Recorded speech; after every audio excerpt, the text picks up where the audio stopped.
CAN 2025, Cameroun 1, Côte d'Ivoire 1. Jusqu'où peuvent aller les Lions indomptables pendant toute cette compétition? Jusqu'où iront les Lions indomptables durant cette compétition? Mesdames, Messieurs, nous ouvrons à l'instant le thème de ce matin et vos réactions sont attendues. Le numéro de téléphone est affiché. Si vous sortez de la maison à l'instant, vous pouvez immédiatement vous connecter sur Facebook. Nous sommes également en direct de ce côté. Nous parlons donc de la Coupe d'Afrique des Nations, édition 2025 qui se joue au Maroc. Eh bien, nous commençons immédiatement avec le coach Casimir Mangué, qui est un entraîneur professionnel, qui est bien sûr avec nous sur ce plateau ce matin. Il est formateur certifié. Nous l'avons d'ailleurs annoncé durant cette émission, à l'entame de cette émission. Alors, coach, vous avez vu le match des Lions indomptables hier. Quelle est votre réaction lorsque vous avez passé plus de 90 minutes devant votre écran à observer sur le plan tactique, sur le plan technique, le jeu des Lions indomptables? Quelle est votre réaction après la sortie d'hier? Il faut noter que c'était d'ailleurs la deuxième sortie, parlant de la CAN 2025. C'est d'abord un sentiment de satisfaction. Ça faisait très longtemps, on n'avait plus jamais vu une équipe dégager autant de détermination dans une rencontre. On a désormais une équipe avec beaucoup plus de certitude. Oui. Et c'est le véritable paradoxe parce que c'est un groupe qui est en train de se refaire. Trouver des repères avec de nouveaux éléments, c'est pas donné. Mais c'est l'état d'esprit qui caractérise les Lions indomptables qui ont toujours fait plaisir à la nation. Il faut s'en réjouir parce que depuis plusieurs années, on n'avait plus retrouvé une équipe conquérante. Certainement, on décortiquera la rencontre, mais ce qui a été, comme on avait dit, le référentiel, c'est l'état d'esprit des Lions indomptables. Certainement, ils se sont inspirés de l'audace du président de la Fédération camerounaise de football. Pour ne pas qu'on parle. Oui, je crois que quand vous regardez Lions aujourd'hui, c'est une équipe audacieuse qui me rappelle les propos du président de la République à l'extrême nord. Vous voyez les yeux dans les yeux. Aujourd'hui, le Lion indomptable regarde les adversaires dans les yeux, impose d'ailleurs leur façon de faire, c'est pas donné à tout le monde. Donc, je crois que les paramètres de performance qui concourent à l'optimisation de la performance, les Lions les ont rappelés hier. Il y a le paramètre mental et le paramètre tactique. On a vu une équipe camerounaise très envieuse, très déterminée, engagée, prête à en découdre avec n'importe qui. Oui. Répéter des efforts à haute intensité, Ludovic vous le dira, c'est pas donné à tout le monde. D'ailleurs, ils ont réussi à imposer leur façon de faire aux adversaires. Ce que peut-être l'opinion oublie vite, c'est que hier, fut face à un champion d'Afrique en titre. Bien sûr. La Côte d'Ivoire aujourd'hui est une référence en Afrique. Quand vous regardez tous les matchs de ce premier tour, le meilleur match du premier tour a été celui qui a opposé les Lions indomptables à ces éléphants de Côte d'Ivoire. Donc, on doit s'en réjouir. Il n'y a pas de raison de rougir. D'ailleurs, si les Lions s'arrêtaient là, je serais le premier à être fier parce que ce qu'ils nous ont démontré a redonné envie d'être Camerounais. Je l'ai dit, certainement le président de la Fédération Cameroun de football a transféré son audace au staff et aux joueurs et même aux encadreurs parce que de plus en plus, cette équipe regarde les adversaires dans les yeux, ne redoute, ne recule devant rien, impose sa façon de faire, ce qui n'était pas le cas il y a quelques mois. D'ailleurs, il faut revenir sur le choix du sélectionneur à quelques semaines seulement de la compétition. Oui, mais c'est pour ça que j'ai parlé de l'audace. Il fallait Samuel Eto'o. Et je doutais, mais quand je me suis référé de ce qu'il nous proposait quand il était à la Cadi Sport Academy avec nous, oui. Lui, il se sentait plus à l'aise quand il jouait face à ses aînés. Et quand on le mettait dans sa catégorie, il était très mal en point. Et cette audace-là, à quelques moments du début d'une compétition de grande envergure comme la CAN, prendre sur lui de refaire le staff, il fallait quelqu'un qui a de l'audace. Et ça, on a vu cela se transférer naturellement sur le staff et aux joueurs. Quand vous regardez Pagou, c'est un entraîneur audacieux désormais. Il n'a peur de rien. Il n'a pas peur de... Il aurait fait comme les autres dit non, c'est une patate chaude. D'ailleurs, certains ne manquaient pas de le dire. Mais il a pris ça sur lui, il dit je voudrais vous me donner l'occasion là de dire merci à David qui est en train d'honorer la coopération des entraîneurs camerounais. et de confirmer que si le président de la République est un Camerounais, si le ministre des Sports est un Camerounais, si le président de la Fédération camerounaise est un Camerounais, il n'y a pas de raison qu'un entraîneur national des Lions indomptables majeur ne soit pas camerounais. Ce n'est pas la plus haute fonction de la République pour faire croire que c'est au ciel qu'on peut aller trouver. Ça veut dire qu'au Cameroun, il y a du potentiel. Il faut tout simplement faire confiance. Et quand vous regardez la posture du président de la Fédération camerounaise de football dans les tribunes, peut-être que les gens n'ont pas observé. Ça devient de plus en plus une posture de responsable. Quand vous regardez le président de la Fédération camerounaise de football dans les tribunes aujourd'hui, ce n'est plus celui-là qui jubile quand il y a des bonnes actions. Il prend du recul, il se calme, et c'est ça la véritable personnalité. On n'est plus dans ce monde où quand il y a bu, on saute dans les tribunes, on gesticule. Non, moi j'ai beaucoup admiré sa posture, la posture du président de la Fédération camerounaise de football dans les tribunes. Ça s'est passé inaperçu, pourtant c'est important de le dire. Quand vous avez une grandeur, vous ne jubilez pas comme un piéton qui est au marché pour chercher les avocats. Merci Casimir. Eh bien Ludovic Boyomo, vous avez vu cette performance des Lions indomptables. Il faut dire que beaucoup ne s'y attendaient pas parce que les Lions affrontaient là les éléphants de Côte d'Ivoire, tenant du titre, champion d'Afrique. C'était bien sûr la finale avant la finale. Il faut dire que c'était une équipe assez costaude pour les Lions indomptables. Mais la jeune équipe des Lions, parce qu'il faut dire que dans cette tanière, nous avons des jeunes joueurs, pour beaucoup qui font leur première CAN. Ces joueurs qui n'ont pas eu beaucoup de temps de préparation, mais qui aujourd'hui font une démonstration de force, une démonstration de puissance. Oui, je vais déjà saluer comme ça la prestance et la grandeur de mon boss, le président de la FECAFOOT, parce que nul n'était sa bravoure et son grand courage, nous ne serons pas là. Il a pris beaucoup de coups sur lui. Et pour ça, croyez-moi, il en a vraiment pris. Et pour revenir à la prestation des Lions, c'est vraiment magistral. On va peut-être les appeler des gamins, des jeunes, mais à l'échelle de 10, beaucoup sont à leur maturité. Oui. Je dirais 8 sur 10. Parce que quand vous voyez ce que ces gamins ont produit, c'est vraiment waouh. Et je veux aussi saluer comme ça le coach Pago, parce que pour moi, ce n'est pas une surprise. Il est très fort, ce coach. Si vous changez sa couleur de peau, franchement, c'est magistral. Oui. Il a une vision, il a un style de jeu. Et quand vous allez voir... Parce que ceux qui disaient qu'ils n'attendaient pas les Lions là, moi je suis un peu surpris parce que ça veut dire que beaucoup sont ignorants dans le football camerounais. Beaucoup ne suivent même pas les Camerounais. Parce que si vous suivez les Camerounais dans le monde du football, vous comprenez que rien qu'à cette liste qu'on a composée, vous comprenez qu'on a vraiment on a beaucoup de ressources en fait. Beaucoup de ressources. Oui. Et la ressource, elle est énorme avec une grande réserve. Parce que le match d'hier, laissez-moi vous dire que nous faisions face aux champions d'Afrique. Et quand on parle de champions d'Afrique, ce n'est pas par hasard. Oui. Qu'on le veuille ou pas, laissons les petites querelles du quartier, des réseaux sociaux et tout, mais la Côte d'Ivoire, elle est forte. Qui était à 10 matchs sans défaite. Non seulement elles étaient à 10 matchs sans défaite, laissez-moi vous dire qu'elles ne sont pas à notre crépier parce que nous sommes en pleine réforme. On n'a même pas, je ne pense pas qu'on a... On n'a même pas 3 matchs avec ce regroupement. Même pas. Mais regardez ce qu'ils arrivent à fournir. Regardez ce qu'ils arrivent à fournir.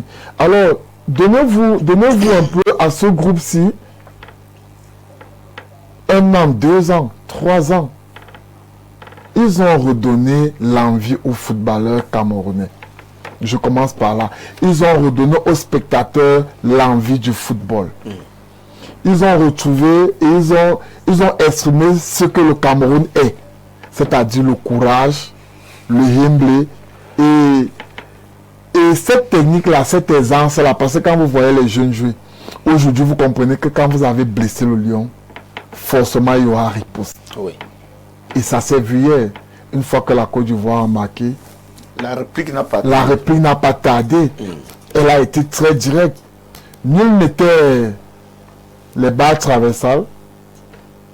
Je pense que hier aujourd'hui, nous sommes en train de jubiler. Donc pour moi, pour ceux qui disaient qu'ils ne savent pas la suite, moi je reste objectif et je sais que on ajoute une étoile. On ajoute une étoile, c'est ce que, du moins c'est ce que vous dites, hein, vous restez optimiste, vous restez objectif. Merci pour cette réaction. Soulé, on parle bien sûr de cette deuxième sortie des Lions indomptables, parlons de la CAN. Il faut dire que pour leur premier match, les Lions sont venus à bout du Gabon, 1-0.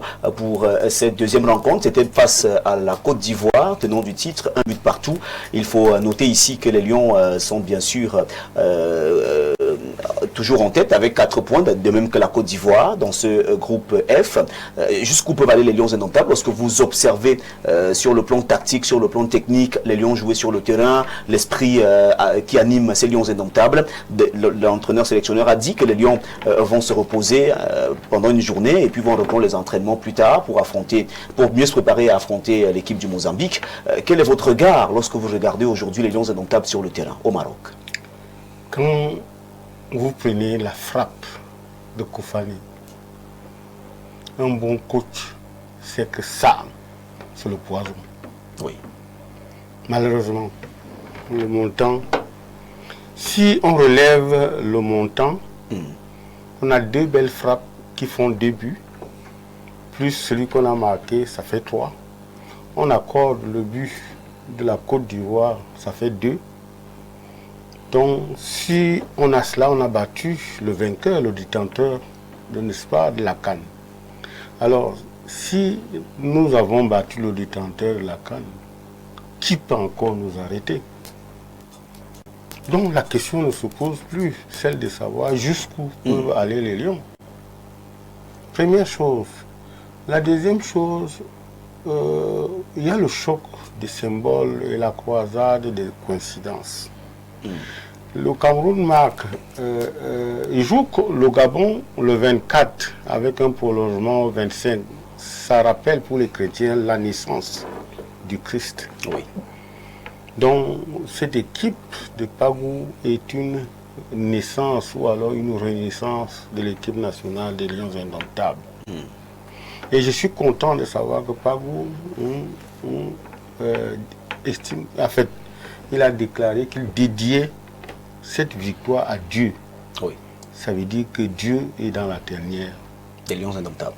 Des Lions indomptables. Donc il y a le spirituel qui joue. Parlant du spirituel, je voudrais reprendre pour mon compte oui. une déclaration du coach Casimir Mangui qui dit que cette équipe est en phase avec la nature. Je ne sais pas, il se souvient de l'avoir dit, pour montrer à quel point il y a un certain nombre de choses qui marchent. Oui. Maintenant, il y a une question fondamentale. Nous sommes en plein dans la transition intergénérationnelle. Ça fait pas 2 mois que cette équipe joue ce qu'elle a joué. Et tout est toujours présent la Fédé. L'Africa Foot existe encore. Ces joueurs-là ne sont pas sortis de Mars. Ça veut dire qu'il y a quelque chose qui n'a pas marché depuis. Et si c'est cette chose qui n'a pas marché, est-ce que c'est la gangrène qu'on a extirpée qui libère aujourd'hui les Lions? Ça, c'est une autre question.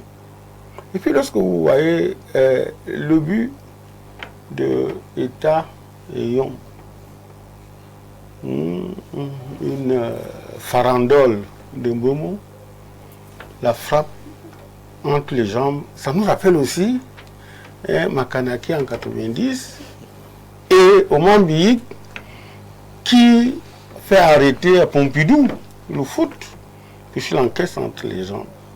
Donc, je veux dire qu'il faut bien regarder un certain nombre de choses. Oui. Maintenant, allons plus loin. Je voudrais expliquer, je voudrais croire que ce que je vais dire est vrai. Samuel Coton, défenseur central, ancien sociétaire d'APGS d'Info. Chez Malon, défenseur central, ancien sociétaire de coton sportif. Maintenant, vous avez les autres qui sont Junior Chamade, Dalingwa, Yongwa. Vous avez Dani Namasso, pour qui le coach Pagou dit beaucoup de bien de lui. Coach Pagou dit même que il l'avait déjà identifié depuis les Jeux universitaires et il a failli l'entraîner, je crois à PGS quand il y était, mais le gars est allé ailleurs. Et puis vous avez les autres, c'est-à-dire que Arthur Avon, qui est un ancien de Fauveau. Quand vous avez fait tout cela, vous vous rendez compte que notre de New Star de Douala. Voilà. Vous vous rendez compte que cette équipe est d'abord composée, n'est-ce pas, des Camerounais qui chantent l'hymne national. Vous les avez vus chanter l'hymne national. Oui. Vous les avez vus,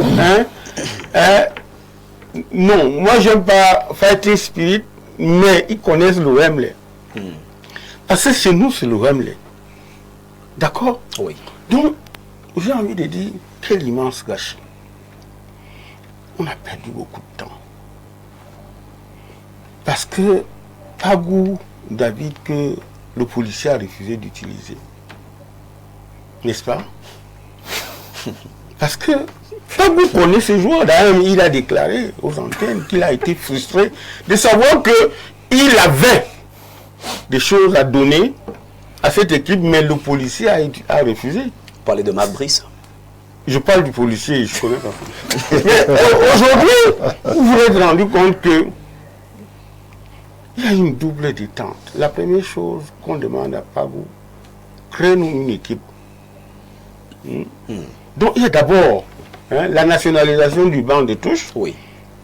Et maintenant le rajeunissement de l'effectif. Les gens sont revenus là avec Avassa Abouaka. Moi j'ai dit, viens, ça Abouaka est en point de sigle, acceptons aussi. Il jouait déjà les mégots de match en 2017 lorsqu'on gagne la CAN au Gabon.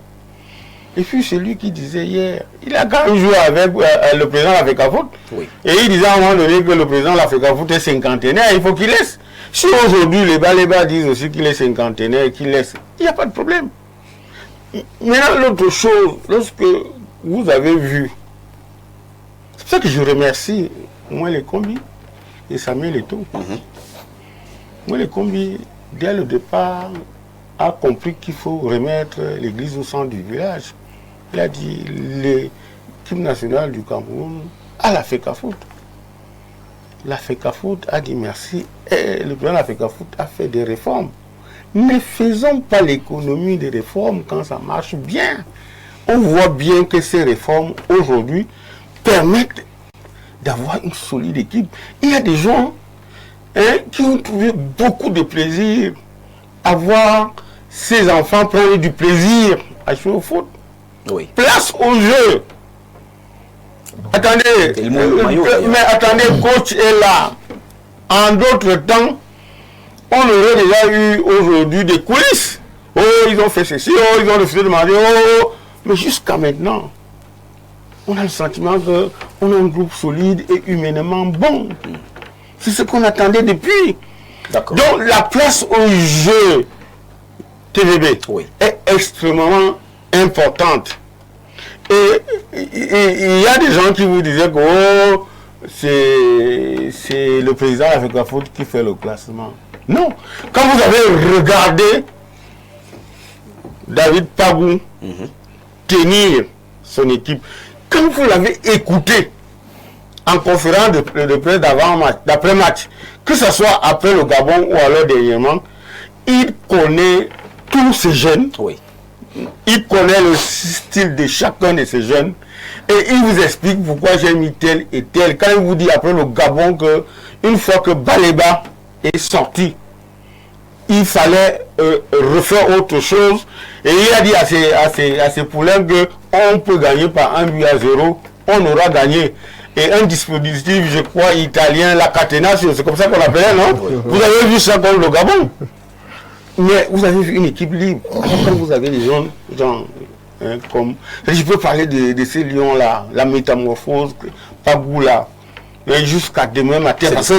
Parce que quand vous avez vu Baléba épanoui. Ça vous rappelle les 2 premiers matchs de Baleba.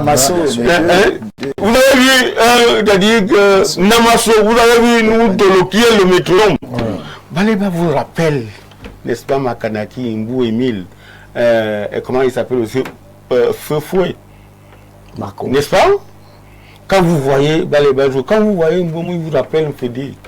Il vous rappelle Bidarantès.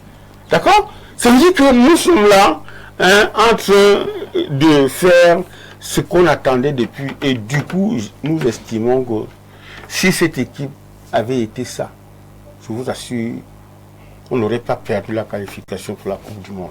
Merci. Je crois que le coach Casimir peut être d'accord avec moi. Oui, je suis d'accord avec vous. Parce qu'en fait, on a quand même souvenance qu'il y a quelques mois, cette équipe était moribonde. Aujourd'hui, elle est une équipe révoltée. C'est une équipe une équipe qui dégage permanemment un jeu en bloc équipe. C'est pas divisé. Vous ne verrez pas un joueur aller attaquer seul ou défendre seul. J'ai une parfaite illustration de ce que je dis à travers une ou deux images lors du match aller. D'ailleurs, si le Gabon va sortir la compétition aujourd'hui, c'est à Côte des Lions. L'impact de ce match a eu des conséquences sur... des conséquences fâcheuses. Oui, contre...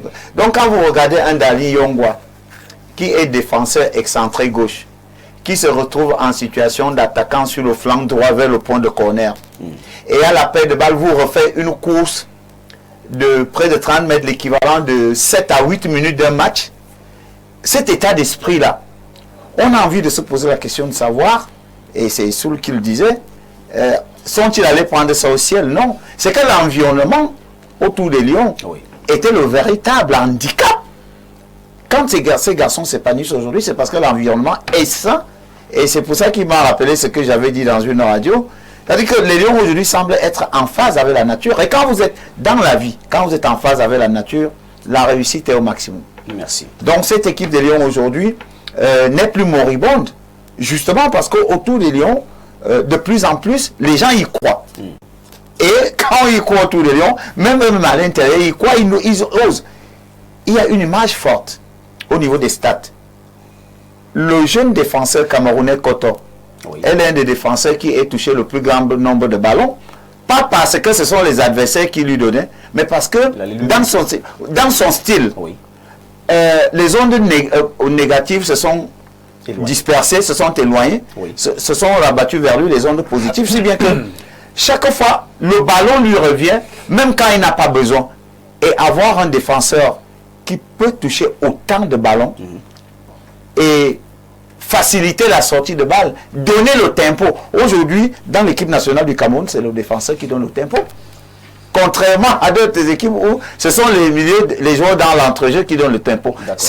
La défense camerounaise donne le tempo aujourd'hui. Comme pour dire, quand vous êtes sérieux comme au lycée, vous êtes sûr que vous aurez votre bac. Mais au lycée, quand vous étiez indiscipliné, vous saviez là où vous devez être. C'était au conseil des disciplines. Merci. Eh bien, Alain Douka, vous qui parlez tout le temps de nationalisation du banc de touche camerounais, est-ce qu'on va dire aujourd'hui que c'est cette nationalisation qui porte des fruits? Parce que autour, il y a une énergie qui se fédère, parce que Pagou n'est pas seul, il est accompagné bien sûr d'autres Camerounais qui l'aident dans cette dynamique. Cette nouvelle dynamique que nous observons, la belle ambiance que nous voyons au sein de la tanière des Lions Indomptables, on doit dire que vous avez vu juste lorsque vous parlez de cette nationalisation du banc de touche camerounais. Oui, je dois dire qu'au sujet de la nationalisation, même si nous venions à en rester à ce résultat, s'il faut continuer dans la nationalisation, dans ce que nous avons rejoint, moi je suis tranché là-dessus, il n'y a rien à dire. Bien sûr. Il y a eu une fausse polémique, vous vous rappelez aussi. Oui. On a commencé à dire, mais pourquoi on a enlevé certains cadres, certaines personnes, etc. Pourquoi on a élagué de cette façon pour prendre quelque chose de totalement nouveau? J'ai dit, écoutez, dans le management, la plupart du temps, le leadership, un leader a une vision. Et la plupart du temps, des suiveurs pourraient ne pas comprendre sa vision. Laissez-le aller jusqu'au bout de sa vision, qu'il soit confronté à ses choix et aux conséquences de ses choix. Parfois, comme les hommes ont horreur, c'est démontré dans la théorie du management que les hommes n'aiment pas le changement. La plupart du temps, quand vous venez même avec du changement, même s'il est positif, les gens rechignent. C'est-à-dire laissez le monsieur faire ce qu'il a par rapport à la vision. Et nous voyons que vous ne tarissez pas d'éloges pour la nouvelle dynamique, la nouvelle gouvernance de notre équipe nationale. Samuel Eto'o, donc, à ce sujet, je serais peut-être celui qui a sur le plateau le triomphe le plus modeste, mais je pense qu'il est à féliciter.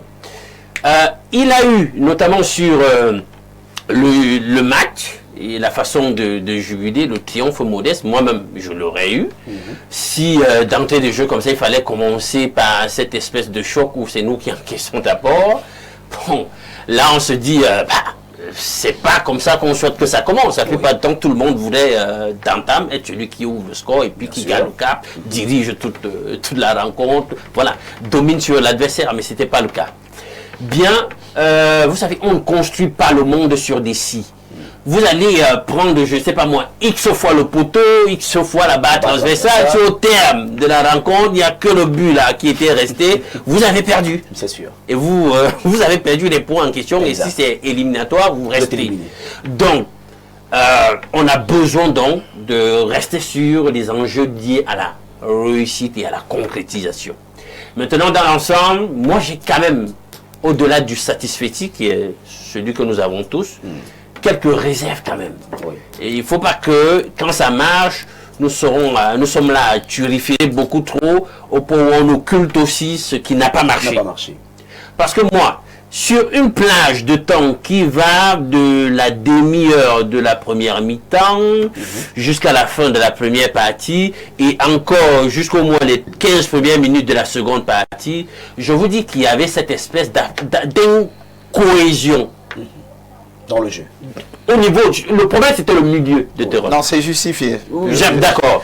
Si vous le permettez, je vais vous expliquer. Non, vous êtes le technicien, je vais vous donner la parole. Là, je fais mon analyse totalement pour qui est cohérent d'ailleurs. Voilà. Et j'ai vu à ce moment-là qu'on avait énormément de difficultés à faire passer le ballon de la ligne défensive, gardien de but, ligne défensive, et puis conserver le ballon sur cette plage-là et porter la menace au niveau au-delà de la ligne médiane.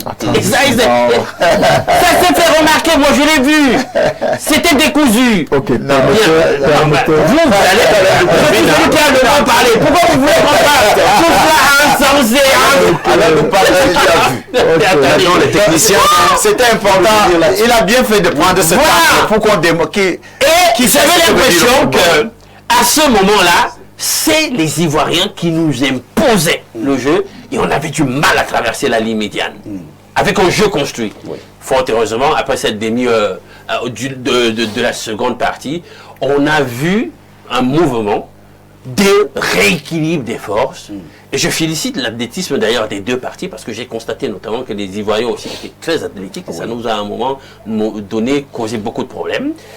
J'ai vu donc ce rééquilibre pour cette fin finalement qui est restée celle qu'elle a parce que même dans les statistiques, le gap a été réduit. Parce qu'on a fini à la possession de balles finalement à 51% quelque chose là, comme ça, pour les Ivoiriens et nous on était à 49%. Voilà. Et je dois dire, et puis là je vais vous redonner la parole, les techniciens, je dois dire que moi aussi je suis resté sur ma faim, en ce qui concerne ce que moi, écoutez, à un certain niveau, nous tous aussi on a joué au foot, mais j'ai eu l'impression que là quelque part il manque un véritable monsieur du milieu du terrain, un véritable orchestreur, quelqu'un qui est capable de prendre sur lui la construction du jeu et par sa façon de mener les choses, de redistribuer les cadres même quand tout va mal. Donc une espèce, vous appelez ça quoi chez vous là? Les 10 non? Avant que le parole, je crois que je voudrais dire une ou deux choses. Oui. C'est que le Cameroun joue contre un collectif, premièrement, qui a gagné la CAN. Un collectif bien rodé, qui a déjà joué beaucoup de matchs ensemble. N'est-ce pas? Et le Cameroun est un collectif qui est en train de se créer. C'est pour ça que j'ai dit la mission dévolue à Pagou, c'est de créer une équipe. C'est pour ça que quand on crée une équipe, il y a certaines responsabilités. On peut se dire que dans la création de l'équipe, on ne prend pas des moteurs diesel qui ronflent et qui vont des moteurs qui donnent trop de fumée, qui sont même lents au démarrage. Peut-être c'est cela qu'il a vu en écartant ce que vous avez des cadres comme cadre. Et vous savez que l'absence des cadres a amené certains joueurs à s'épanouir. Parce que l'absence de cadre a permis de voir un Mbomou plus épanoui, un Baleba plus épanoui. Et les jeunes qui sont arrivés, la défense par exemple, on attendait, n'est-ce pas, la paire ou Boyomo. Mais Pagou nous a amené au show Koto et chez Malone. N'est-ce pas? Oui. C'est-à-dire que 30 minutes avant ce match, le match Cameroun-Gabon, personne n'aurait parié sur une défense aussi transformée, une défense créée. Donc on peut le comprendre. Maintenant, vous savez, le professeur Jean Tabi Manga avait une formule de dire que on peut construire le pont à l'autre traversant. Donc, Pagou est en train de créer une équipe en jouant.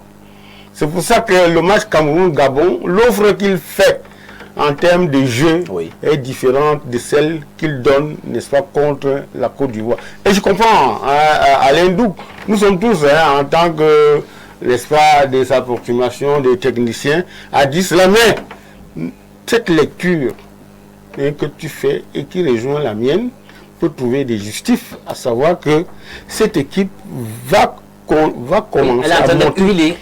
Elle est en train de dire qu'on est en train d'huiler les différents techniciens sur le plateau. Alors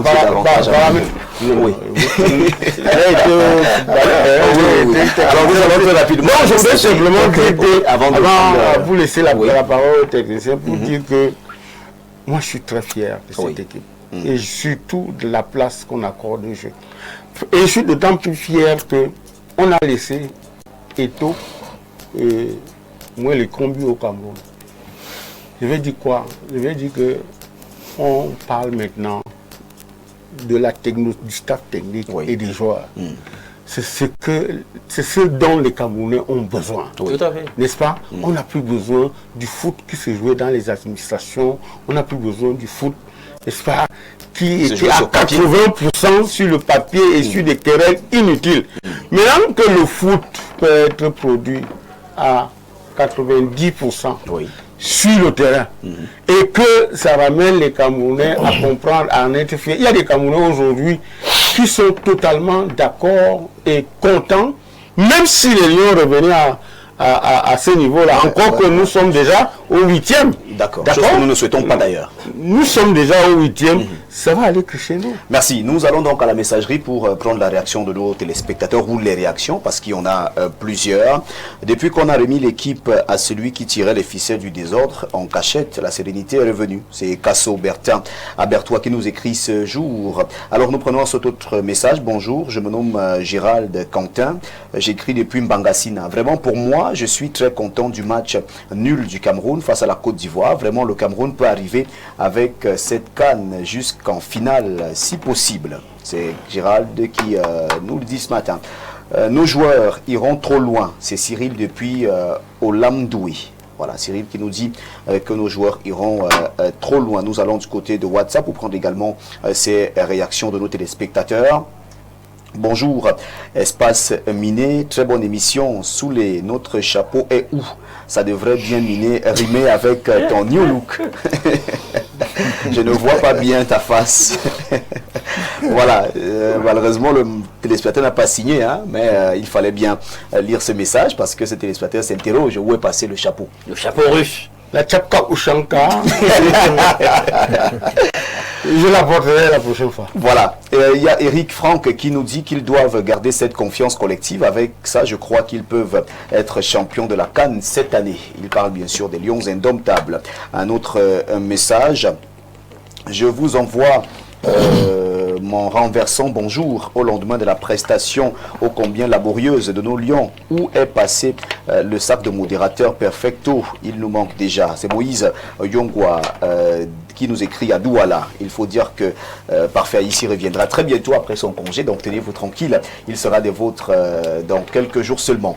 Pour répondre à cette interrogation problématique, les Lions indomptables du Cameroun ont des ambitions pour la CAN 2025. Après une victoire convaincante face au Gabon, ils étaient prêts à affronter la Côte d'Ivoire, championne en titre, ce dimanche dernier à Marrakech. Mais alors, leur parcours jusqu'à présent, victoire contre le Gabon, match nul contre la Côte d'Ivoire, leur objectif, se qualifier qualifier pour les 8e de finale et pourquoi pas aller plus loin. Les Lions indomptables ont montré leur force et leur détermination. S'ils continuent sur cette lancée, ils pourraient aller loin dans la compétition et remporter le trophée. Merci donc à Baudel Fils qui nous écrit ce matin et qui revient avec cette réaction. Ibrahima, depuis la région du Soleil Levant, nous écrit. On l'appelle également Baudel Fils. Awal, voilà. Ah, c'est Awal qui revient. Awal dit que c'est lui qui n'a pas vu ton chapeau, qui ne voit pas ton chapeau ce matin. Donc c'est Awal, il revient de donner son nom. Cet autre message, bonjour Info TV, très bonne émission et félicitations par rapport au Lion. Je pense qu'il faut éviter de tomber dans le triomphalisme. Il faut dire que nous sommes très chanceux jusque-là. Jean Lévy estime que nous sommes très chanceux jusque-là. Il faut dire que nous sommes très chanceux jusque-là sans rien enlever à la qualité des jeunes joueurs. Je pense qu'il y a encore trop à faire pour être à la hauteur de cette compétition. C'est Jean Lévy depuis Niété, par Kribi. Il estime qu'il y a encore beaucoup à faire pour être à la hauteur. Donc, d'après lui, les Lions ne sont pas encore à la hauteur de cette pour avoir fait compétition. Avec le détenteur du trophée. Ah, ça. Ça dit que vous êtes un enfant de 6e, vous allez tituer un garçon de première. Vous trouvez que cet enfant, il a encore du chemin. Ça dit quand vous pouvez rivaliser, quand un enfant de 6e peut rivaliser avec un gars de première, mais il mérite bien entendu. Il faut me dire que les gars, les spécialistes des pronostics qui croient qu'ils peuvent inventer la roue n'ont même pas classé le Cameroun parmi les favoris. Ils ont dit que c'était un outsider. Mais faites attention à ce Cameroun-là. Vous ne pouvez pas dire, bon, même si elle est transformée, l'équipe qui a gagné 5 ans, un grand nombre de participations à la Coupe du Monde, et vous dites que le Cameroun n'est pas favori. Je tenais quand même bien remarquer ça, parce que là on était aussi dans les méta-messages, parce que le coach est quand même resté debout toute la confrontation. Oui. Mais Alain Douk, c'est-à-dire, c'est cet esprit-là. Les gens, quand quelqu'un en veut, on sent qu'il en veut, voilà, on va transmettre ça à ses troupes. Et ça m'a donné on n'a plus un mien sur le banc de l'image que vous venez de... Ce que vous venez de dire tout à l'heure est pertinent. Les approches pédagogiques de management d'un match. Voilà. Parce que ce qu'on ne dit pas assez aux téléspectateurs, c'est qu'en sélection nationale, pour les équipes nationales, on n'entraîne pas. On manage. Oui. Vous n'avez pas le temps d'entraîner. Vous avez le temps d'associer les compétences pour qu'il y ait de la coordination, qu'il y ait de connexion. Et je voudrais rappeler quelque chose de très important. C'est le paradoxe du football. Le football, on peut prendre un Gourma Pobi de Tundila tout à l'heure, gagner Canon de Yaoundé. Oui. Mais en handball, en basketball, le fort reste le fort. Quand vous regardez une équipe de la Côte d'Ivoire, quand vous prenez le contenu Cameroun-Gabon, vous prenez le contenu Cameroun-Côte d'Ivoire, si on demande à quelqu'un de dire où était le meilleur contenu, ça serait très difficile. Il y a un qui va voir seulement la victoire. Mais je puisse vous assurer que quand vous regardez ce que le Cameroun a proposé face à la Côte d'Ivoire, c'est largement au-dessus de ce que le Cameroun a proposé en gagnant le Gabon. D'accord. Alors c'est véritablement le paradoxe du football. Oui. C'est-à-dire les gens regardent la performance très rarement. Ils regardent seulement le résultat. Oui. Mais si vous regardez le contenu que le Cameroun a proposé devant la Côte d'Ivoire, comment ne pas s'en réjouir? On ne veut pas savoir ce qui se passera demain. Mais au moins les indications, ce match donne des indicateurs qui rassurent. Même si demain ça peut être autre chose, mais on a le devoir de convoquer d'abord le match que nous avons vu hier. C'est celui-là. Qu'est-ce que les Camerounais nous ont proposé? Était-il en dessous, ont-ils... Non, on a vu une équipe camerounaise rivaliser d'adresse avec un champion d'Afrique en titre. Pourquoi ne pas s'en réjouir? Alors Ludovic, il y a l'un d'eux qui a essayé de présenter ici le constat qu'il a eu à faire pendant une période de match. Parlons bien sûr de ces milieux de terrain. Qu'est-ce que vous donnez comme explication sur le plan technique? Oui, Alain Dou, j'ai beaucoup de respect pour votre intervention. Mais vous devrez savoir que le football, il est comme il est. Dans le football, il n'y a pas de hasard. Dans le football, on ne triche pas. Il n'y a même pas de la chance, comme les gens disent. Dans le football, c'est pas la chance. Voilà, c'est la réussite. Et déjà, je vais tirer un grand coup de chapeau au coach. Parce que le coach l'a si bien dit tout à l'heure, c'est vrai que les téléspectateurs, beaucoup ne sont pas attentifs. C'est un peu dommage, c'est la raison pour laquelle moi, je n'ai pas voulu intervenir dans les messages et tout, parce que par moment, je trouve que ça ne vaut pas la peine. Quand un supporter arrive, tout ce qu'il veut, c'est le résultat. Oui. Il ne cherche pas à savoir si vous avez bien dormi, si vous avez des soucis. Mais ce que vous oubliez, c'est que ces acteurs-là sont aussi des êtres humains. Ils ont des soucis. Bon, bref. Le coach est là. Il y a un adage qui se dit dans le monde du football. Quand ça finit dans les jambes, ça monte dans la bouche. Oui. Et le footballeur, il est là pour jouer, il n'est pas là pour faire la politique. Le coach Pagou a pris un groupe. En moins d'1 mois, il a constitué ce qu'il a constitué. Et il n'est pas facile d'associer les pièces pour nous fournir ce qu'on a là. C'est un magicien. C'est magnifique, c'est superbe. Alors, je reviens proprement à votre intervention. On parle de la défense pour le milieu de terrain. Le milieu de terrain, une transition pour l'attaque. C'est vrai au départ. Pourquoi vous avez eu cette impression? Vous avez eu cette impression parce que... Ce n'est pas une impression. Ok. C'est pas une impression. Pour moi, je suis journaliste, les mots, je connais le sens des mots, c'est un constat. C'était un constat et c'était clair. Okay. Parce que c'était à chaque fois répété, sur à minima une demi-heure. Je l'ai dit. Non, vous ne pouvez pas venir c'est une impression. Non, c'est un constat. C'est un constat. Oui. On te le permettez? En 1 minute, hein, Ok, parfait. Alors, ce que vous devez savoir, c'est que ce que moi j'appelle et que vous voyez comme constat, c'est simplement en début d'entame de jeu, il y a des repères qu'il faut trouver. Et pour trouver ces repères, il faut bien se battre. Si vous ne vous battez pas, vous n'avez pas ces repères. Alors, quand les gars se battent, vous allez remarquer que même dans le classement du coach, il a densifié le milieu de terrain. Et pourquoi il a densifié le milieu de terrain? Il densifie le milieu de terrain parce que l'équipe ivoirienne est très dangereuse. Tout pour eux, c'est pas son milieu de terrain. Et il a fallu qu'on neutralise d'abord le milieu de terrain pour pouvoir maintenant faire vivre la défense pour nourrir l'attaque. Donc c'est un aveu, parce que moi je comprends les mots. Moi je suis journaliste. C'est un aveu donc que les Ivoiriens à ce moment-là ont été meilleurs. Ne me prêtez pas le mot. C'est terminé. Non, dommage. Il n'y a pas une pédagogie en entraînement qui dit que vous êtes obligé de passer de la défense au milieu de terrain pour les attaquants.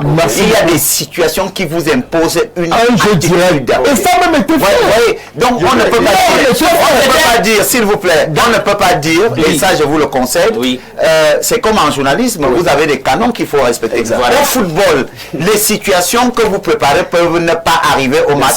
C'est pour ça qu'on demande de simuler des éventualités. En réalité, le Cameroun est une équipe qui surprend tout le monde dans sa faculté de s'adapter aux exigences, aux circonstances que lui impose l'adversaire. Et le Cameroun hier a réussi quelque chose de magnifique, c'est-à-dire que imposer à un adversaire de taille sa façon de faire. C'est le Cameroun d'ailleurs, MS Faye n'a pas manqué de le dire. MS Faye n'a pas manqué de le dire, qu'il a été étonné de la capacité de cette équipe du Cameroun. C'est nous qui les avons. Je voudrais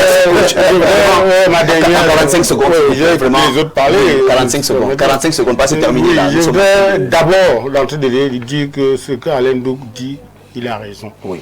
C'est-à-dire que les Ivoiriens ont voulu rendre la monnaie de la pièce au Cameroun par rapport à ce que le Cameroun a fait au Gabon. Les 30 premières minutes, c'était la même chose. Maintenant, l'autre chose que je voudrais dire, pour finir rapidement, c'est que Lions Indomptables, l'enfant est né, n'est-ce pas? Et après un match amical, 2 confrontations réussies, 2 sorties réussies, l'enfant est vivant. Alors ne boudons pas le plaisir. C'est l'essentiel. Ne boudons pas le plaisir. On dit, moi je dis que c'est DVB, ne boudons pas le plaisir de l'enfant qui est vivant. Si vous arrivez à challenger le détenteur du titre, vous, à minima, vous méritez au moins d'être en finale. Je me dis, c'est logique. Et puis nous disons encore merci au président de la fédération sous l'égide de Parfa ici qui nous a honorés, bien que beaucoup n'ont pas été contents, en venant ici à nous accorder cette exclusivité. Merci mesdames.